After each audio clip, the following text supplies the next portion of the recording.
ఉగ్రం వీరం మహావిష్ణుం జ్వలంతం సర్వతోముఖం నరసింహం భీషణం భద్రం మృత్యోర్మృత్యు నమామ్యహం. Mahavatar Narasimha cinema first urgent చెప్తున్నా, పోయి ఫస్ట్ టికెట్లు బుక్ చేసుకోండి. సినిమా పిచ్చెక్కిచ్చింది, సూపర్ గైస్. అసలు ఇదో రాసుకొని వచ్చిన సినిమా గురించి డీటెయిల్గా డిస్కస్ చేద్దాం. యా ఫస్ట్ ఈ సినిమా రిలీజ్ అవుతుందంటే నాకు కూడా తెలియదు. అండ్ చూస్తే టికెట్స్ అన్ని బుక్ అయిపోయినాయి, షోస్ ఏమో తక్కువ ఉన్నాయి.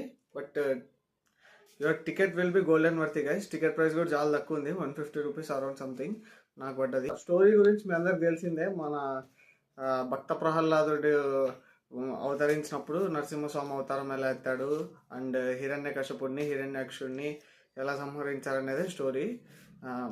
But presentation wise it's too good. ఇది బొమ్మల సినిమా అట్లా కాకుండా చాలా బాగుంది సినిమా.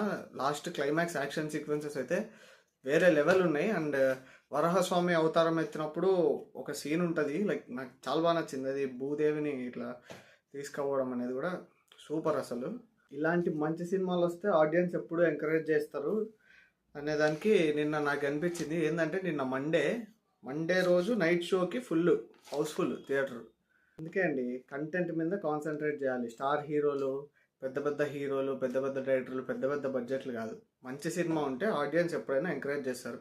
ఆ సినిమా రిలీజ్ అయ్యే వరకు సినిమాకి బజ్జే లేదు, జస్ట్ వర్డ్ ఆఫ్ మౌత్తో వెళ్ళిపోయింది సినిమా. అండ్ ఇంకొకటి నాకు ఒక చిన్న డౌట్ సినిమాలో, లైక్ బొట్టు ఏదైతే ఉంటుందో విగ్రహానికి పెట్టి ఉంటారు శ్రీ మహావిష్ణువుకి, అది మీకు తెలిస్తే కామెంట్ చేయండి, నాకు తెలియదు. ఏంటంటే అది ఇస్కాన్ బొట్టు పెట్టి ఉంటారా, అది ఎప్పటి నుంచో ఉందా, లైక్ ఆ యుగం నుంచి ఉందా, లేకపోతే ఇప్పుడు మామూలుగా సినిమా ఇస్కాన్ వాళ్ళు కాంట్రిబ్యూట్ చేశారని చెప్పి ఏమన్నా అది మార్చారా? లైక్ జస్ట్ చిన్న కింద కామెంట్లో చెప్పండి నాకు అది.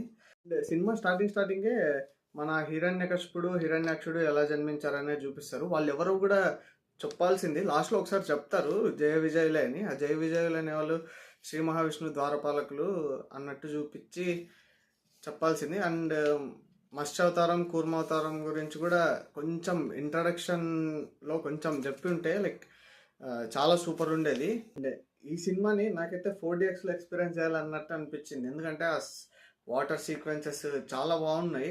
అండ్ చిన్నపిల్లలకు కూడా ఇలాంటి సినిమాని 4DXలో చూపిస్తే everyone will connect and everyone will know our history. ఇది హిస్టరీ, ఇది మనమందరూ తెలుసుకోవాలి, మన పిల్లలకు తెలియాలి, అందరు చూడాల్సిన సినిమా గైస్ ఇది. That's why I'm saying it.